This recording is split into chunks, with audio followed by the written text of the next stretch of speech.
Hello, Syntax Superstars.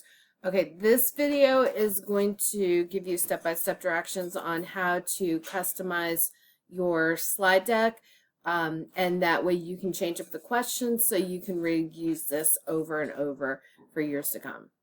Okay, so the first thing that you need to do is go to the slide deck files, and I'm going to click on the three dots here, and I'm going to click Make Copy. And this is really important for a few reasons. So number one, it keeps this deck consistent so that all the slides are in order, and if you want to go back and play that one, you can. And also, if something happens and it gets broken, then you'll always have it here.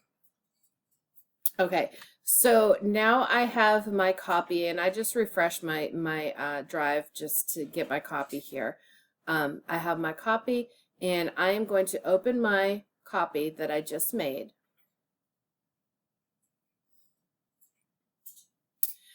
So the original slide deck was on figurative language. I might replace this name with a name that reminds me what my question types, what my content is, once this gets open. Totally up to you. I do like to use the names just to help me stay organized, and that way, you know, next year I can go ahead and search for the content type in my drive and have the slides pop up right away, just so that I can find them easily. Okay, so I can come up here and change the name of the slides if I do choose to do that.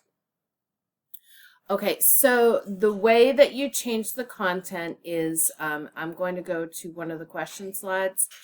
Now there are like invisible covers over each of the answer choices, and what those do is once the game is in play, those are what sends the students to either the correct answer or the incorrect answer slide. So if I look on my slide deck, I can see that slide 5 is a correct answer for this question, and slide 6 is an incorrect answer. So I may want to keep the slides, like I may want to keep letter B as my correct answer choice, and then the other answers as my incorrect answer choice. Okay, but you can see there's like an invisible cover over this, and once I slide that out of the way, I can type new text in here. So I can change the question and I can change the answers. And I just need to make sure that I slide that invisible cover back over so that when students click here, it will take them to the correct answer slide when they answer this, and the incorrect answer slide when they answer the other questions. So that's really the big thing, is just making sure that you're paying attention to what you type in, and that you're just paying attention to that cover. Okay, the other thing that is going to change is when you go to set up your slides, if you use Canvas, you're just going to need a new embed code since this is a copy. So you're going to want to go up to File, go to Share, go to Publish to the Web, and click on Embed, and then click on Publish. And yes, I do want to do that.